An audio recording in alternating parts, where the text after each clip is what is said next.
Saludos, una semana más, bienvenidos, ¿qué tal están ustedes? Comienza en Onda Luz Granada nuestro tiempo de debates después de una semana muy intensa, tanto a nivel local como a nivel nacional. ¿Cómo están las cosas? Así que bueno, vamos a empezar a debatir, a analizar, a poner, pues lo de siempre, nuestras posturas. A veces nos ponemos más de acuerdo, a veces nos ponemos un poquito menos de acuerdo. Vamos a ver cómo nos va hoy. Vamos a empezar como siempre, presentándoles a quienes nos van a acompañar a lo largo de los próximos 50 minutos en este debate en Onda Luz. Agustín, ¿qué tal? Agustín Ruiz Robledo. Hola, muy buenas tardes. Pues a ver si tenemos ocasión de discutir. Discutimos poco aquí, ¿eh? Eso es verdad. Ahí va a haber que chincharos un poquillo más. Enrique Moratalla, ¿qué tal? ¿Cómo estamos? Buenas tardes, muy bien. Y bueno, Álvaro Martínez, muchas gracias una semana más por acompañarnos y estar con nosotros. Gracias a vosotros. Bueno, decía Agustín, no sé si se acordarán aquello de Paco Umbral, vengo a hablar de mi libro, de Agustín, pues quiero hablar de mi artículo. Ya saben ustedes que tenemos el auténtico honor y la suerte, porque es una suerte y las cosas son así, de contar con Agustín Ruiz Robledo. Saben ustedes que es catedrático de Derecho Constitucional y además es un articulista de El País, donde escribe muchos artículos relacionados en los últimos tiempos con el conflicto que se vive en Cataluña. No es la primera vez que escribes de Puigdemont desde el punto de vista siempre legal y desde el punto de vista judicial, y es lo que has hecho precisamente esta semana para analizar si se puede o no nombrar a Puigdemont candidato, independientemente de que sea candidato, si puede o no ser investido presidente de la Generalitat, que una cosa, entiendo por el artículo, no tiene nada que ver con otra. Hablemos de tu libro artículo. Sí, me temo que si están dando la tabarra, ¿no?, o la matraca, que decía el compañero de celda de Junquera, que Puigdemont está dando la matraca, yo voy detrás también dando la matraca, porque es el segundo artículo que publica el País mío en el mes de enero. En este caso he analizado cuáles son los derechos del candidato, es decir, en qué situación está Puigdemont actualmente. Y para ello me he basado mucho en el auto del Tribunal Constitucional, que sabéis que dictó el sábado, sobre si Puigdemont puede ser candidato o no. Y aquí hay muchas teorías que podemos decir que básicamente una viene a decir Puigdemont tiene todos sus derechos políticos y por tanto puede ser candidato. Y otra teoría que podemos decir, que es la teoría de la calle, la teoría intuitiva, que dice, hombre, ¿cómo va a ser un prófugo? ¿Cómo va a ser un prófugo candidato? No puede ser candidato a nada. Y mi teoría está un poco en el medio, que es lo que ha hecho, no soy nada original, es lo que ha hecho el Tribunal Constitucional, que viene a decir muy brevemente lo siguiente: Puigdemont es inocente hasta que no se demuestre lo contrario, porque no ha sido condenado, por tanto está en el pleno ejercicio de todos sus derechos, pero al mismo tiempo hay una orden de busca y captura, y no se nos puede olvidar esa orden a la hora de interpretar sus derechos. ¿Qué quiere decir esto? Quiere decir que el Tribunal Constitucional le ha dicho, usted tiene el derecho de ir al Pleno del Parlamento y desde allí ser votado. Pero antes tiene que pasar por el Tribunal Supremo. Usted tiene, por decirlo así, tiene una deuda y tiene que pagarla. Y antes de eso no puede ir al Parlamento. En fin, es un principio latino que viene a decir solve y repete, ¿no? Paga y luego siguen con tus derechos. Pues bueno, ha sido lo que ha venido a decir el Tribunal Constitucional, que a mí me ha parecido muy correcto. Y lo que me ha dado mucha rabia es que no hubiera pasado antes. Porque por ejemplo, cuando se le dio la credencial de diputado, se le dio a distancia. Simplemente el magistrado del Tribunal Supremo podía haber dicho, no, se le da la credencial, pero primero que pase por mi juzgado. Y no lo hizo. Ni lo pidió el Ministerio Fiscal, ni a mí se me ocurrió. Es decir, que ahora hemos cambiado la visión de cómo hay que interpretar los derechos de Puigdemont, que los sigue teniendo, tiene todos los derechos, pero no se nos puede olvidar que hay una orden de busca y captura. Por tanto, si quiere ir a Barcelona, puede ir, pero antes tiene que pasar por Madrid. Con lo cual también nos quitamos el ridículo ese de la policía alrededor del Parlamento, controlando los taxis y todos los cosas. Todo, ¿no? Alguno habrá recibido algún meme, ¿no?, de un guardia civil escondido. Bueno, ya no hace falta eso.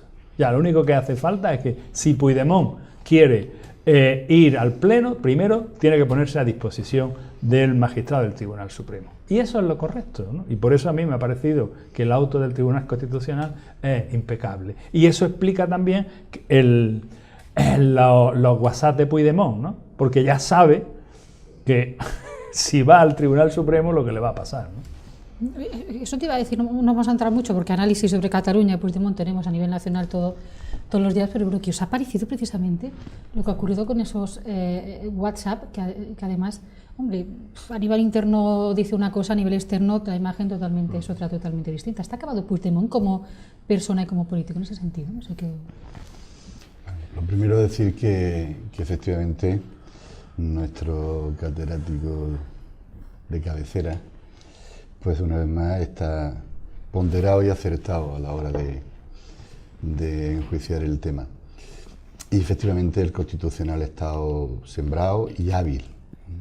En esta ocasión ha sido impecable.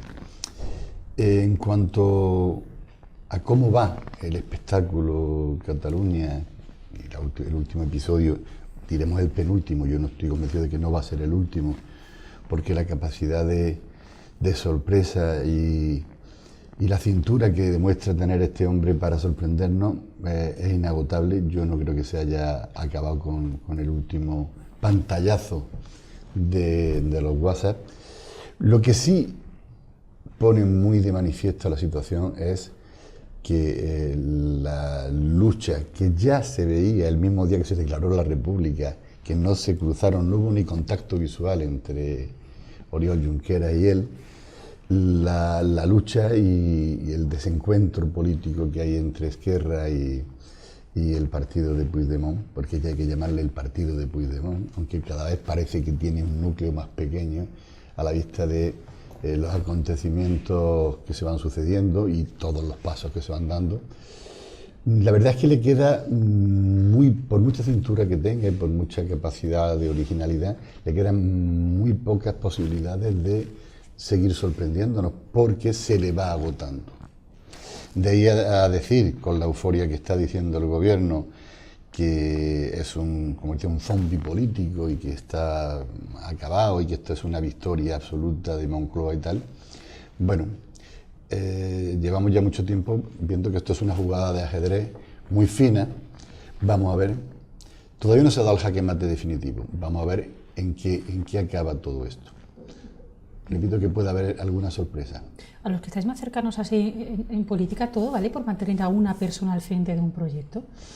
¿No merece la pena sacrificar a la persona por el proyecto? Porque claro, es que todo se centra en Puigdemont, más que el proyecto en sí. Yo es que creo que efectivamente el debate, la ida y venida del Puigdemont en los medios de comunicación es la inercia de algo que tiene los días contados, ¿no? Y ahora mismo es decir, podríamos hablar políticamente de lo que se llama, o lo que podríamos llamar, el hipociclo de Cataluña. El hipociclo de Cataluña es el dibujar una curva de ascenso vertiginoso, luego de descenso vertiginoso, pero que no se va a quedar abajo, que luego va a remontar levemente, probablemente para no llegar al pico y tratar de estabilizarse en una meseta. Ahora mismo estamos en el punto de bajada de ese hipociclo, clarísimamente. Y en este punto de bajada, donde se va a profundizar mucho, pues se están evidenciando dos tendencias claramente, como antes ha apuntado Enrique. Hay una tendencia en la que lo fía todo a mantener la pugna con el Estado, con la Constitución, a hacer un nuevo ciclo, a hacer una nueva intensidad política de confrontación, y hay otra formación, esto lo está haciendo el partido de Puigdemont, antes conocido como PDeCAT, pero ya no sé cómo será conocido en el futuro, y parece que hay otro partido ahora mismo, como Esquerra Republicana, que se está orientando, que ha asumido ya que Junqueras va a ser inhabilitado, muy probablemente, que ha asumido que buena parte de los líderes que estaban al frente del proceso van a ser inhabilitados y que está preparando una nueva jornada de líderes, y por esto ha puesto pues de cabeza en el Parlamento a Roger Torrent, de presidente del Parlamento, y que está sacando, digamos, una nueva jornada de líderes. De tal manera que hay ahora claramente dos estrategias distintas y enfrentadas.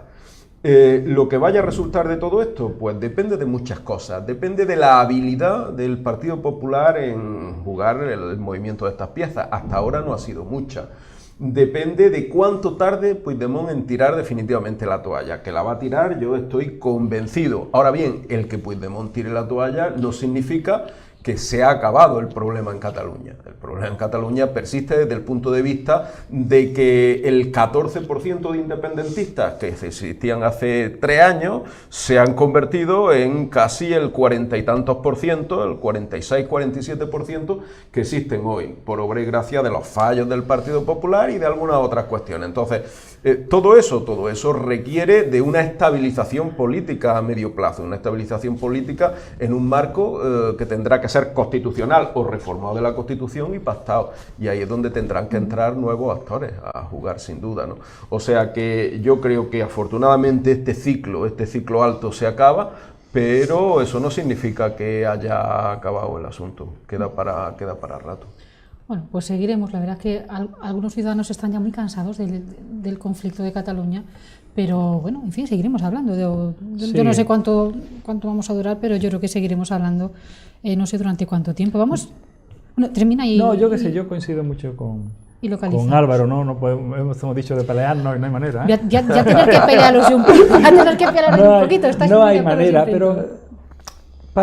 dice, bueno, ¿por qué ese interés en mantener a Puigdemont, ¿no? El delegado del gobierno sacó el otro día una frase que recordaba unos versos de Espriu, ¿no? Dice que a veces es necesario que un hombre muera por un pueblo, pero nunca todo un pueblo puede morir por un hombre, ¿no? Una frase de Salvador Espriu, un verso famoso.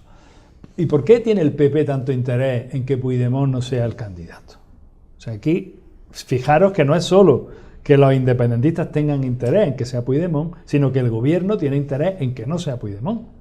Así que a mí me parece que eso hay que buscarlo en el sentimiento de los electores. Hay que buscar qué es lo que están pensando los independentistas a la hora de actuar así. Y yo, por lo que he visto, por ejemplo, leyendo algún periódico independentista como es el nacional.cat, o con algún amigo independentista que tengo y me manda algún tuit y yo busco el hilo a ver qué es lo que dicen los independentistas, y entonces creo que he entendido qué es lo que hay detrás. Lo que hay detrás no es Puigdemont.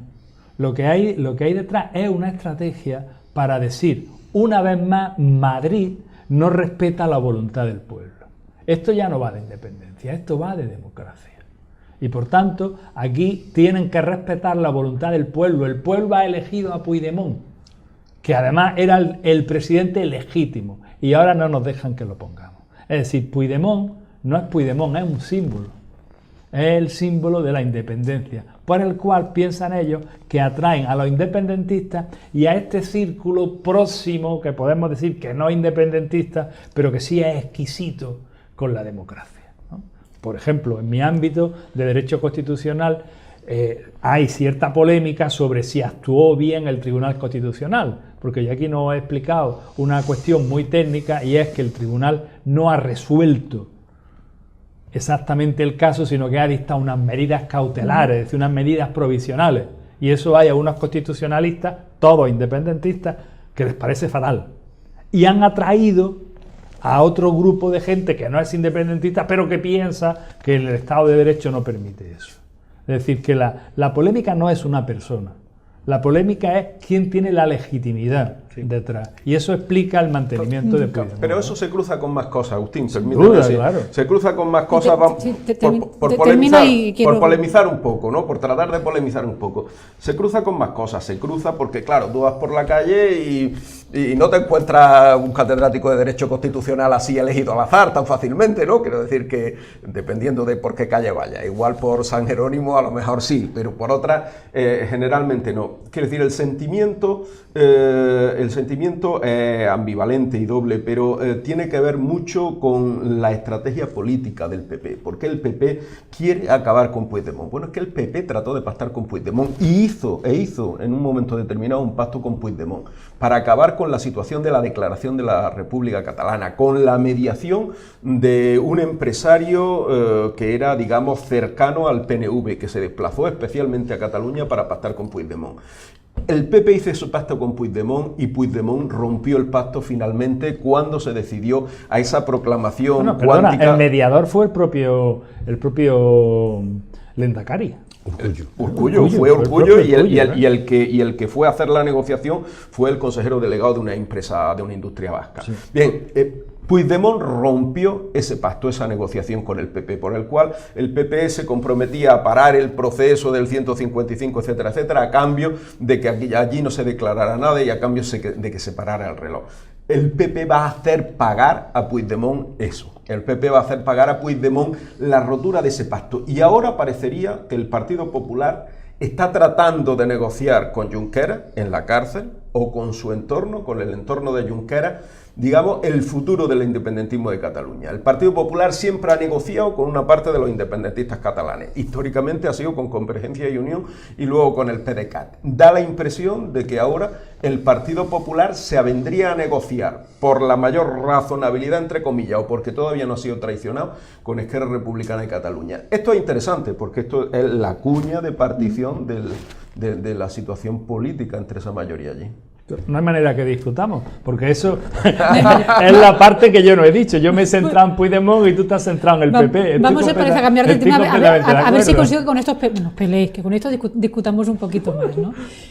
Bueno, hoy podría ser un día muy importante, no sé cómo lo veis para todos los granadinos, porque al parecer se ha dado una nueva fecha para que el AVE por fin esté en Granada. Esa fecha sería finales de este año 2018, lo confirmaba ayer, precisamente ayer, en esta casa en Andaluz Granada, el presidente del Partido Popular, Sebastián Pérez. Decía literalmente, cuando a final de año, de hecho decía que Rajoy incluso va a estar en Granada para inaugurar el AVE, decía, vendrá con un gasto de cerca de 2.000 millones de euros y con un presidente del PP que dice somos los que realmente hemos hecho las cosas en Granada. Había estado aquí también el ministro Montoro y ha confirmado que probablemente finales de año sea la fecha, no sé si me atrevo ya a decir que definitiva o no, para que el AVE entre en Granada. No sé si es motivo para que estéis satisfechos, escépticos, o bueno, ¿cómo notáis yo con el ¿cómo tema, he recibido este? Sí, yo con el tema del AVE, como Santo Tomás, hasta que no lo vea no lo creo. Esto es lo primero, ¿no? Es decir, que nos han dicho ya tantas veces que venía, que viene, que ya está aquí, que se va a poner en funcionamiento, que en definitiva hasta que no lo vea no lo creo. Ahora bien, el PP no puede tirar fuegos de artificio por esto precisamente. Hay que recordar que se podía haber hecho la construcción de la vía de AVE a Granada sin cortar la trama ferroviaria de Granada. Es decir, esto se podía haber conseguido, existen soluciones técnicas y había muchas posibilidades de ingeniería para haber hecho eso. Y se ha cortado la línea Granada. En Granada llevamos ya cerca de 1.100 días, creo que son, o más de 1.000 días, sin servicio de ferrocarril. Por tanto, hay una deuda y hay una deuda grave con la ciudad de Granada. Y esa deuda grave no se arregla solo trayendo un AVE. Quiero decir que, en primer lugar, lo necesitamos y lo necesitamos rápido. Claro, ¿cómo me voy a enfadar yo de que se anuncie que se va a poner en servicio una vez? No me puedo enfadar. Pero en segundo lugar, me parece que estando toda la línea construida y un tren en prueba, me parece un plazo muy largo, que se diga final de año. Yo creo que esos plazos pueden y deben acortarse. Y en segundo lugar, creo que esto no redime los 1.000 días que lleva la ciudad de Granada sin ferrocarril. Es una situación insólita, lo hemos denunciado muchas veces, y única en toda España, ¿no? Así que creo que no es para tirar cohetes, creo que es para traer pronto el tren y, digamos, tratar de solucionar la situación. Bueno, aquí en esta mesa hemos comentado alguna vez, creo que hace un par de semanas o tres, que bueno, que Granada siempre parece que es la ciudad de los proyectos atrasados, que todo llega tarde, que todo llega con problemas, pero bueno, que en el fondo hay que celebrar que venga. Yo no sé si insisto, si eso es algo para celebrar o cómo nos tomamos este nuevo anuncio de la que podría ser bueno, la fecha definitiva. No sé si el hecho de que las elecciones sean el año que viene puede tener algo que ver o no con el anuncio, con la entrada real de la AVE Granada. Pues claro que sí. Y es normal que sea así. En primer lugar, no nos vamos a cabrear encima. O sea, es normal que nos alegremos de que por fin pues llegue la AVE a Granada. Y no me cabe la menor duda de que vendrá Rajoy a inaugurarlo, ¿no? Y se estropeará a lo mejor como el de Valencia-Castellón. O lo adelanto en cercanía. Es posible. El corto de Loja. Es posible. pero que no se le averíe en el túnel de Loja, que la verdad es perpéntico la solución que se le ha dado. Pero dicho eso, que tenemos que estar contentos y que por fin llega y tal, pues hay que recordar algunas cosas. En primer lugar, aparte de los 1000 y pico días, más los que queden y tal, que yo creo que no hay que olvidarlo nunca, es que nos llega una ave de Antequera aquí en una circunstancia muy determinada. No es una ave con doble vía, como todos los que existen en España. De Antequera aquí es una sola vía y en algún tramo, como el tramo de Loja, pues realmente casi roza en el túnel. Hay muy pocos centímetros que, bueno, supongo que en este periodo de pruebas y demás estarán comprobando que no va a haber ningún tipo de gracia y que va a funcionar suficientemente bien. Pero que no es un ave como los demás, ¿vale? Que de Antequera aquí es otra cosa, no exactamente como todas las infraestructuras de los aves. Y luego tampoco podemos olvidar que la estación que vamos a tener, solamente comparándolas con otras, pues que es un armario empotrado, no una estación, es una cosita, con un lavado de cara medio prefabricado y tal, pues bueno, como una cristalera grande para que tenga buena vista a la sierra y tal, pero digamos que no hemos entrado en el circuito establecido de infraestructuras como el resto de poblaciones, sin entrar ya en el agravio comparativo realmente bastante insultante y bastante duro del soterramiento que se le ha dado a Bilbao a cambio de unos votos del PNV en 48 horas, o al que se le ha dado a Murcia y tal, y aquí pues como que no. En eso también somos de segunda. No, Agustín, el objetivo era que estuviera el AVE aquí y el AVE va a estar, ¿cómo lo ves? Bueno, yo no me quiero repetir lo que han dicho Enrique. No consigo que os peleéis en nada. Oye. Enrique y Álvaro. No quiero repetirme, ni quiero decir también esas tesis un poco extrañas que tienen algunos economistas, que yo me apuntaba a ellos, que el AVE globalmente es un desastre inversor para España, ¿no? Que todo el dinero que vaya por 70.000 millones se podrían haber gastado en otras cosas. Yo no me quiero meter en eso. Yo, como soy un marmolillo de derecho constitucional, quiero recordaros que el que ha dado la fecha es el presidente del Partido Popular en Granada, que es senador, no es un miembro del gobierno. Y entonces a mí me molesta que se utilice información privilegiada, porque el día anterior la vicepresidenta del gobierno estaba diciendo: nosotros nos dedicamos a gobernar, nosotros solo estamos atentos a las necesidades del pueblo español, etcétera, etcétera, etcétera, ¿vale? No nos preocupamos, y si tenemos que perder votos, lo perdemos. Y mientras está diciendo eso la vicepresidenta, alguien del Ministerio de Fomento le está filtrando a un senador una información que no tiene el resto de senadores. Y eso viola la igualdad y viola la separación de poderes. Entonces, a mí me molesta, insisto, es una cuestión secundaria, y entiendo que el senador Sebastián Pérez tenga esa información, porque estamos en un estado de partido, y lo mismo hace el PSOE con la Junta de Andalucía, todo el mundo lo hace, pero a mí no me parece bien. Bueno, lo ha confirmado hoy el ministro, que ha estado sí, precisamente pero bueno, me da igual, en Granada, pues peor me lo pone, o sea, primero que vaya nuestro representante en Granada, que luego voy yo a dar las noticias. O sea, se apunta un tanto un señor que no tiene nada que ver, que es un senador y posiblemente candidato a alcalde. Este es un vicio probablemente muy extendido en la política española. Totalmente, yo estoy de acuerdo totalmente, contigo. sí. Es un vicio muy extendido, y el que los miembros de partido se apuntan tanto de anuncios de obra, claro, o de consignación. Fíjate si lo tenemos tan asumido, que nadie en los medios de prensa se ha fijado en esto. Nadie se ha fijado que el que ha hecho el anuncio no es una voz autorizada, no es un portavoz del Ministerio de Fomento ni del Ministerio del Gobierno, es un senador.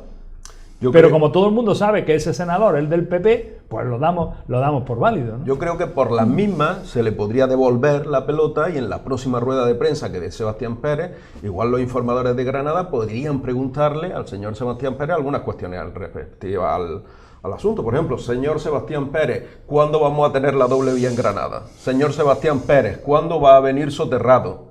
Señor Sebastián Pérez, ¿cuánto tiempo vamos a mantener esta estación? Si usted es el informador oficial y sabe los datos de este proyecto, respóndanos a estas preguntas, por favor. Quiero decir que igual se le podía tomar la palabra en ese sentido, y y que responda a esto. Vamos, de acuerdo, Sería genial. Pero en fin, yo quiero insistir que no es un problema de Sebastián Pérez, es un problema de nuestro sistema político que se ha convertido en algo especial. Y es que nuestro alcalde, que es del PSOE, tiene más fácil reunirse con la gente, con los cargos oficiales de la Junta, que son del PSOE, que con los cargos oficiales de Madrid, que son del PP, ¿no? A la vuelta de la publicidad vamos a hablar un poquito de cultura, porque hoy hemos conocido pues los datos del Observatorio de la Cultura de la Fundación Contemporánea.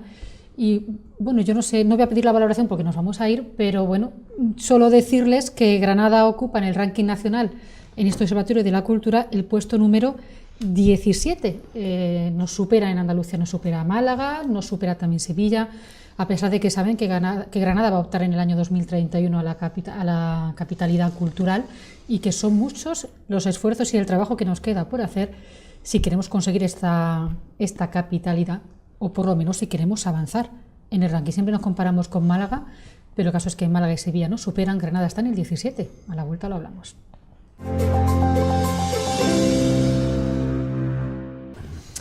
Bueno, pues aquí estamos, y lo prometido es deuda. Les hemos dicho que vamos a hablar de cultura y a eso nos vamos a meter. Hoy hemos conocido los datos del Observatorio de la Cultura de la Fundación Contemporánea. Más de 300 expertos relacionados con este ámbito en toda España han opinado sobre cómo está el mundo de la cultura en las diferentes capitales de nuestro país. Yo no sé si estar en el puesto 17 nos deja o no en muy buen lugar a la provincia de Granada. El caso es que el primer lugar se lo lleva Madrid, le sigue Barcelona, Bilbao, Valencia, Málaga está en el cuarto puesto y en el quinto está Sevilla, mientras que Granada nos tenemos que conformar con el puesto número 17, a pesar de que, oye, pues presumimos de ser una capital cultural y de hecho queremos optar a ser la capitalidad cultural en el año 2031. ¿Cómo lo veis? Puesto 17. Bueno, yo creo que es una mala noticia. Evidentemente eso es una mala noticia, y en vez de ponernos a llorar y a flagelarnos y empezar a escupir en todas las direcciones, lo que tiene que servir es de acicate como para decir si queremos ser capitalidad en el 31. Queda mucho camino que recorrer y desde ya se tiene que empezar a hacer ese camino con otro talante, con otra llevamos muchos años un poco diciendo lo mismo, ¿no? Yo creo que es importante destacar que este observatorio lo que mide es la calidad y la innovación en la oferta cultural. Se puede medir muchas cosas, en este caso lo que se está midiendo es la calidad, que no es algo baladí, una oferta cultural, y la innovación de esa oferta. Pero llevamos tantos años diciendo hay que arrancar y hay que arrancar. Lo que no puede ser es que ahora se pueda cuestionar, bueno, es que el método de evaluación es tal, o estos miden solamente estos parámetros. Es una mala noticia. No podemos decir que una buena noticia estar en el puesto 17. Una ciudad como Granada que pretende y que quiere ser capitalidad cultural en el 31. Entonces, lo que nos tiene que, repito, que servir es de acicate y ponernos a hacer los deberes muy bien hechos y mirarnos en el espejo adecuadamente. Y no mirarnos en los espejos cóncavos y siempre vernos con imágenes que no son las correctas, o pensando que somos más de lo que somos. El hecho de que Málaga esté, por ejemplo, en el puesto número 4, cuarto y Sevilla, ¿vale?, en el quinto. Pues, hombre, eso quiere decir que Málaga ha hecho una apuesta cuando hace unos años no aparecía siquiera, ¿no? Sería estupendo tener los distintos rankings de estos años y ver exactamente la evolución, pero ha sido una evolución espectacular, porque también se han hecho unas inversiones espectaculares. Otro tema más conceptual es que ese Málaga, ciudad de los museos, luego se corresponda a la calidad que debiera tener, o es una franquicia, es igual. A lo mejor los contenidos no son lo que tendrían que ser, pero les está funcionando magníficamente. Y ellos lo que querían era esa frase de marketing, Málaga, ciudad de los museos. Y eso pues atrae un turismo distinto al que siempre han tenido, porque ellos turismo han tenido espectacular siempre en Andalucía, pero ahora tienen otro tipo de turismo atraídos por esas inversiones y esas apuestas que se han hecho en los últimos años. Estabas hablando de innovación y calidad del servicio de cultura. No sé, ¿qué nos falta? Yo insisto que llevamos tanto tiempo hablando de no sé si llamarla atraso que llevamos, o por lo menos la falta de desarrollo en el ámbito cultural que se refleja en este tipo de encuestas. ¿Qué nos falta para tener por lo menos esa calidad? Yo coincido por completo con un experto como Enrique en temas de cultura, ¿no? Es decir, la noticia no es buena, es una mala noticia, ¿no? Y no es ya porque nos adelante Málaga, porque yo no tengo ningún pique histórico con Málaga ni con Sevilla, ni quiero tenerlo. Quiero decir, mi problema no es que Málaga o Sevilla estén delante de nosotros, mi problema es que estemos el 17 en España y que no estemos el 7, el 8, el 9. Calidad, no sabemos elegir, no tenemos yo creo instalaciones, ¿qué es lo que nos falta? No, voy a apuntar. Yo creo que instalaciones nos pueden sobrar. Yo creo que nos faltan dos cuestiones fundamentales. Uno, liderazgo cultural en este tema, liderazgo político-cultural, y otro, agilidad para la innovación. Esto es fundamental. Digamos, Granada se está especializando en un turismo estático, si me permitir la palabra. Un turismo estático significa que, dice, aquí tenemos la Alhambra, la conservamos y vendemos tantas entradas aforadas al día. Y viene el turismo a verla, que viene, que la ve y que se marcha. Luego tiene los festivales, luego tiene el turismo que visita sus barrios tradicionales, el Albaicín, el Sacromonte, o los que vienen por Semana Santa. Pero Granada está dejando escapar todas las oportunidades de innovación. En torno a esto, en cualquier país habrían hecho ya muchísimas más cosas. Habrían combinado con la gastronomía, habrían combinado con, digamos, la innovación divulgativa, habrían combinado con itinerarios. Esta mañana lo estaba hablando incluso con gente que tiene esta pulsión, por ejemplo, en el Patronato de la Alhambra por hacerlo, con rutas familiares, con rutas para familias enteras. Habrían combinado con muchas más cosas. Tenemos en Granada mucho que ofrecer, y no solo un turismo estático, y hay que pasar de ese turismo estático a un turismo dinámico. Ahí se cualifica el turismo, ahí se añade capacidad de innovación. Para esto hace falta que las trabas burocráticas disminuyan, que cuando alguien hace una propuesta nueva, esa propuesta pase los filtros necesarios, pero no que se le complique la vida porque no está en el circuito, porque no está en el engranaje, porque no es de los que llevan ahí siempre, etcétera, etcétera. Y luego, naturalmente, hace falta que algunas cuestiones pues definitivamente tomen ala y tomen vuelo. Por ejemplo, no podemos seguir con un museo arqueológico cerrado. Esto también es inasumible. Estas responsabilidades, por ejemplo, el Centro Lorca, si se ha desbloqueado, hay que ponerlo en funcionamiento lo antes posible. Ponerlo en funcionamiento significa que hay que empezar a dotarlo de actividades con legado o sin legado, y hay que empezar a dejarlo rodar. Y como esto, otro tipo de cuestiones, ¿no? Y yo, por tanto, creo que nos falta y capacidad de innovación y capacidad de apuesta política. Esto hay que defenderlo políticamente, y hay que defenderlo políticamente en otros foros. Y quiero decir, y naturalmente, pues dejar las lamentaciones, dejar de mirarse en el espejo cóncavo y todo esto, y hacer apuestas, y dejar a quien vaya a innovar o a quien vaya a tratar de sacar productos de este tipo nuevo, dejarle algo de pista para que pueda efectivamente producir algún efecto positivo. No sé, Agustín, la verdad es que los dos habéis ligado mucho cultura y turismo. No sé si crear algo cultural para atraer el turismo, o crear la oferta cultural y el turismo viene luego. El caso es que los dos habéis enlazado ambos conceptos. Enseguida hablaremos, además, porque uno de los elementos que también se ha analizado en este observatorio, se han preguntado a los expertos que hicieron una lista de hasta 10 instituciones y acontecimientos importantes del año 2017. Y de todas las que han dicho, no sé si les sorprende o no, y ahí ya don Agustín quiera entrar, uno de nuestras grandes apuestas culturales, como es el Festival Internacional de Música y Danza de Granada, que ahora hablaremos de él, pues ni siquiera aparece ahí. Y es algo de lo que llevamos haciendo gala muchos años. No sé si también entra en parte de que hay que hacer algo con el festival, pero ni siquiera está nombrado como uno de los 10 acontecimientos e instituciones más importantes. Está el Museo Reina Sofía, el Museo del Prado, el Museo Guggenheim, el Festival de San Sebastián, en fin, pero ahí no está nuestro festival.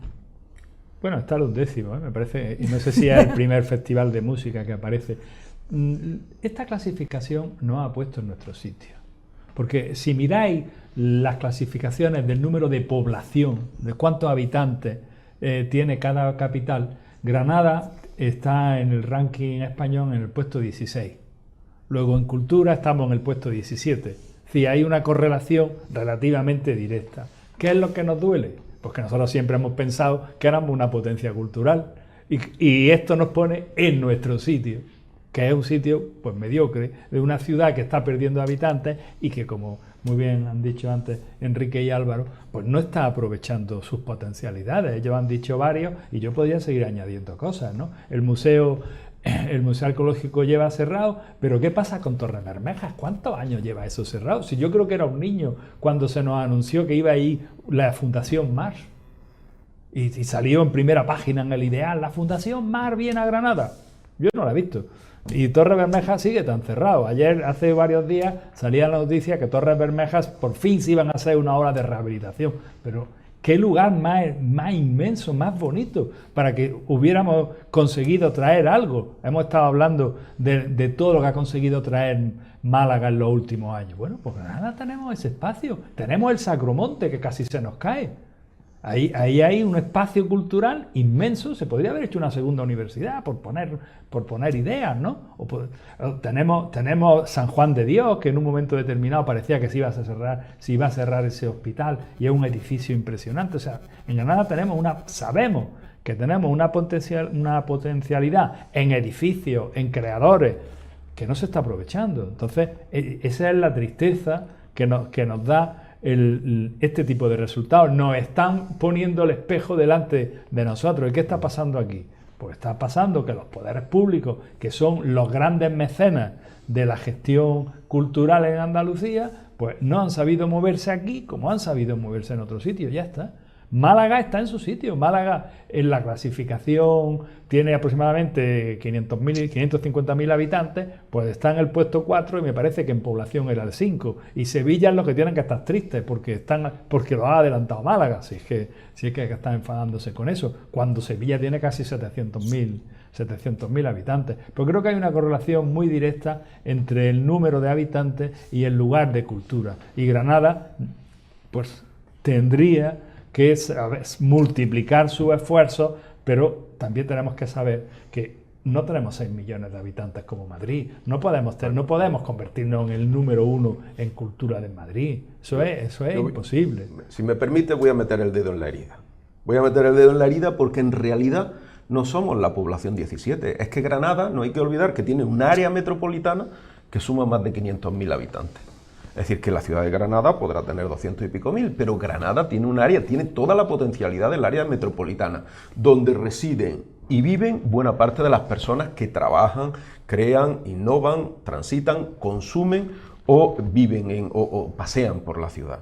Entonces, con un área metropolitana de 500 y pico mil habitantes, en un círculo muy pequeño, en un círculo que no llega probablemente a los 20 kilómetros en torno a Granada, Granada no es la ciudad 17 de España. Granada está muy cercana y por detrás de Málaga, y Granada, unido a que efectivamente hemos tenido otros momentos mucho mejores, la ciudad de Lorca, la ciudad de Falla, la ciudad del Festival de Cantejondo, es decir, la ciudad de tantas cosas, unida a todo eso, unida a la monumentalidad, pues claro, lleva un poco a decir ¿qué está pasando? ¿Qué está pasando? Hace falta dar realmente un impulso. Y ese impulso yo creo que tiene que ser un efecto combinado social, que tiene que venir de la iniciativa particular que apueste por proyectos, por iniciativas, pero tiene que tener unos marcos, unos cauces de desarrollo. Y creo que faltan los marcos y los cauces de desarrollo. Y para eso hace falta toda una planificación política como la ha habido en Málaga, que diga, Málaga no figuraba hace 6 años como ciudad cultural. ¿Quién iba hace 6 años, hace 10 años? ¿Quién iba a Málaga a pasar un fin de semana? Salvo que uno quisiera ir a comer pescadito al palo o a bañarse a la playa. No iba nadie. No, pero tienen un alcalde que se llama Francisco de la Torre, que en 17 años ha visto cómo ir. Claro. Pero, por pelearnos. Sí. Cuidado. Es una tontería, ¿no? Cuidado con calcular la población de Granada según el área metropolitana y no hacer lo mismo. Porque Torremolinos era históricamente un barrio de Málaga, y dicen las malas lenguas que le dieron la independencia en tiempos de Felipe González para que no superara a Sevilla el número de habitantes. O sea que mejor no mezclemos, pero en cualquier caso, y ya hablando un poco más en serio, la sensación de esta clasificación es de frustración, porque todos sabemos las potencialidades de Granada. En números podemos irnos al 500.000 de habitantes. En historia podemos irnos a todos nuestros creadores culturales. Y en museos podemos irnos a nuestros museos. Pero si es que tenemos el Museo de Arqueológico cerrado, que por cierto tenía una sala romana impresionante y no se ha puesto en valor. Es que como nos descuidemos, el Museo Íbero de Jaén va a atraer más gente que Granada por los museos. Porque nosotros tenemos, desde que se subió en los años 60, tenemos un museo de bellas artes espectacular, que alguien tuvo la idea en aquel momento de subirlo provisionalmente al Palacio de Carlos V, y allí se ha quedado. Un museo que se pierde porque nadie va a ver ese museo. Estamos esperando que se baje a Granada y que se le dé un poquito de valor, ¿no? Pues un apunte enseguida, Enrique, por puntualizar. Decíamos, el Festival de Música y Danza estaba en el puesto 11, pero de Andalucía. O sea, en el ranking de España no aparecen los 64 ítems que sí aparecen ahí, pero en el de Andalucía sí está en el 11. No en el de España, pero sí en el de...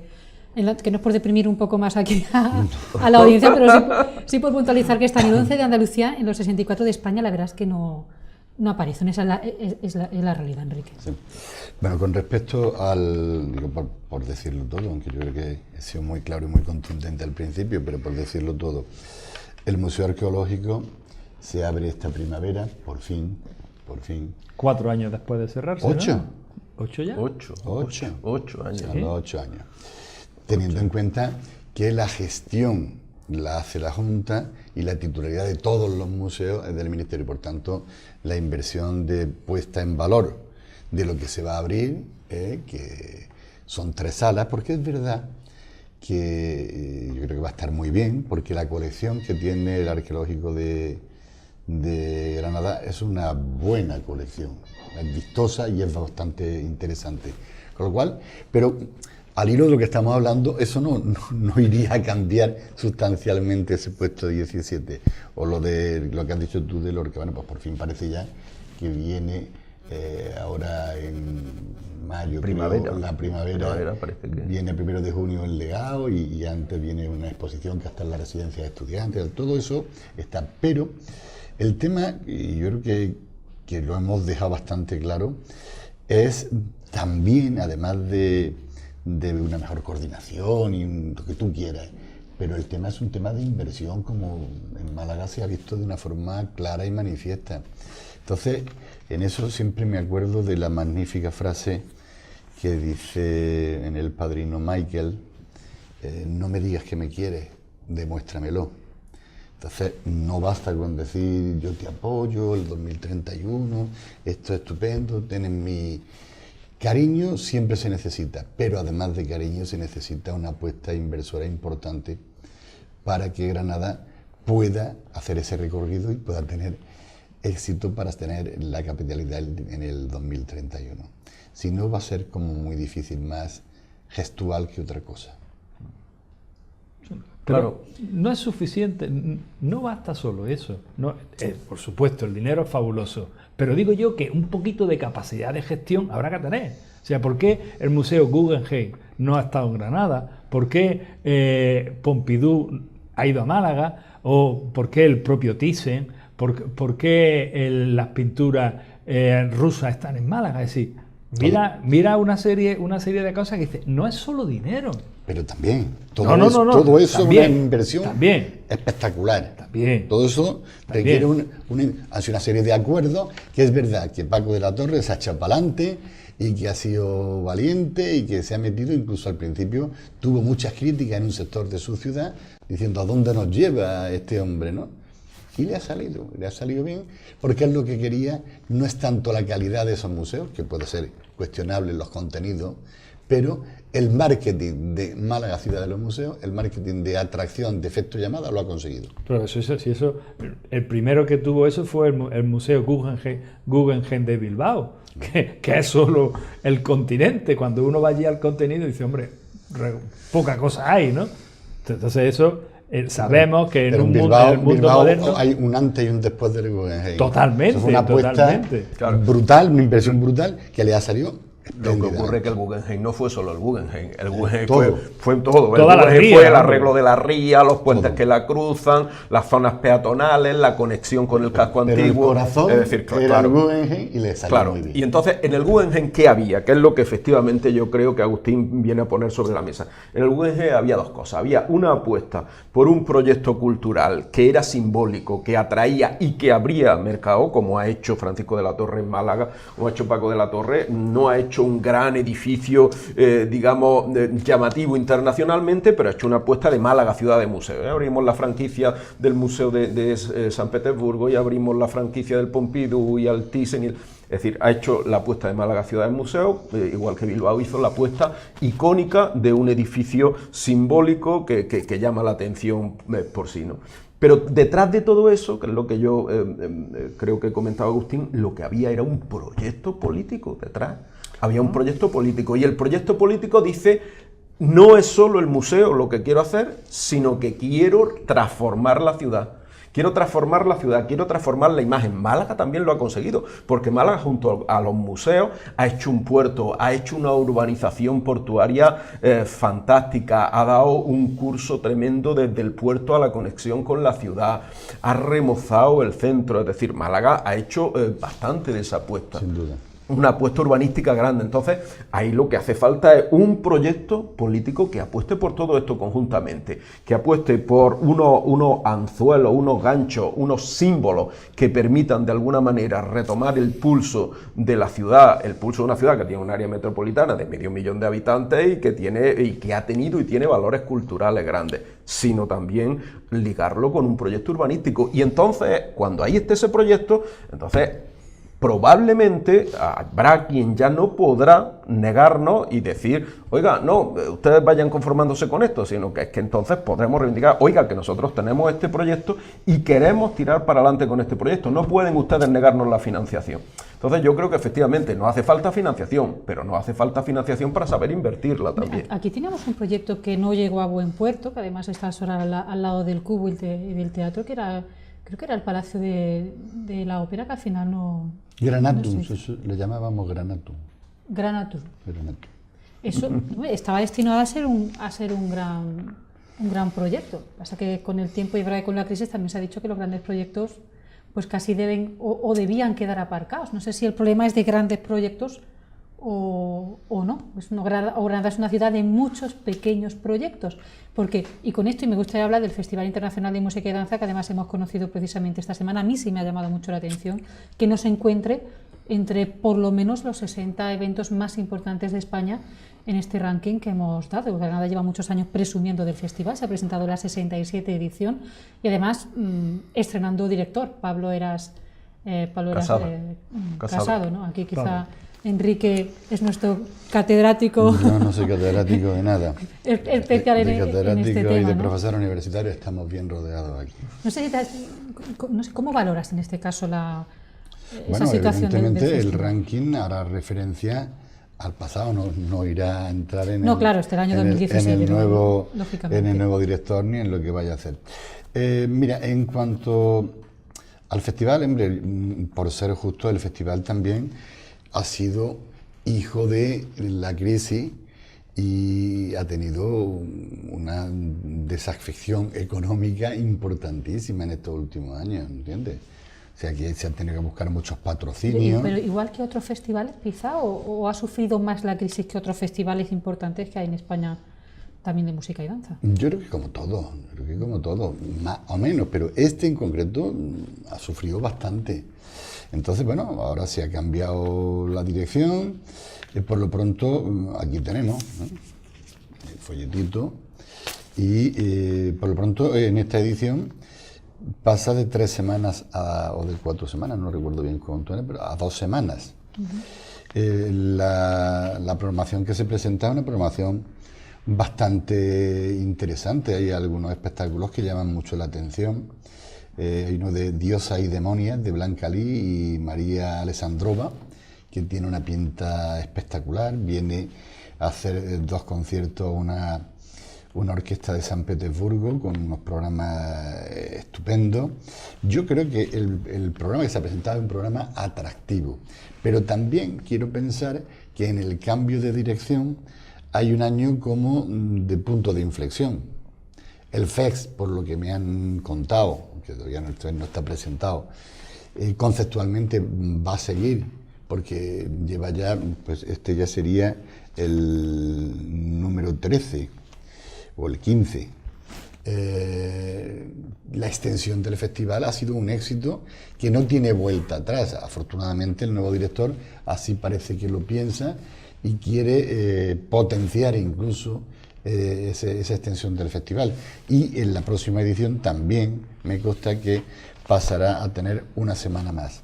Entonces quiero pensar que la programación, yo digo que es bastante buena.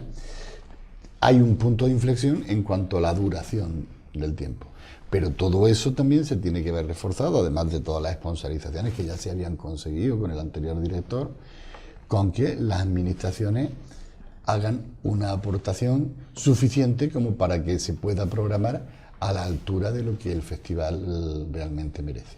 No sé si Agustín y Álvaro sois muy asiduos, ¿no?, al Festival Internacional de Música. Yo suelo música subir una vez a la música y otra a la danza. Sí. Yo de cuando en cuando suelo seguir uno o dos espectáculos de cada festival, suelo acudir, ¿no? Yo creo que el festival ha venido innovando en los últimos años, y está haciendo una buena tarea. Lo que ocurre es que es difícil, yo creo, en un tipo de espectáculo que de alguna manera no es el más popular, podríamos decirlo, ¿no? Es difícil estar muy arriba. Entonces yo lo que creo es que el festival naturalmente debe mantenerse. El festival es un sello de acreditación y de calidad para Granada. El festival es una bandera, pero yo creo que de alguna manera Granada tiene que diversificar y tiene que invertir ahí, por ejemplo, en más atracciones. Yo, por ejemplo, miro ahora con nostalgia cómo el Festival Cines del Sur, que arrancó con una parrilla de programación muy potente, ha venido abajo, y tengo que mirar también, pues, por ejemplo, por otros eventos de este tipo, ¿no? Otros festivales que han venido a menos. Entonces, yo creo que ahí hay un secreto, que es diversificar y tratar de diversificar coincidiendo también. Yo creo que una ciudad como Granada no puede obviar al turismo, en el sentido de que nos visitan cada año muchos millones de personas. Solo a la Alhambra 2,5 millones con entrada.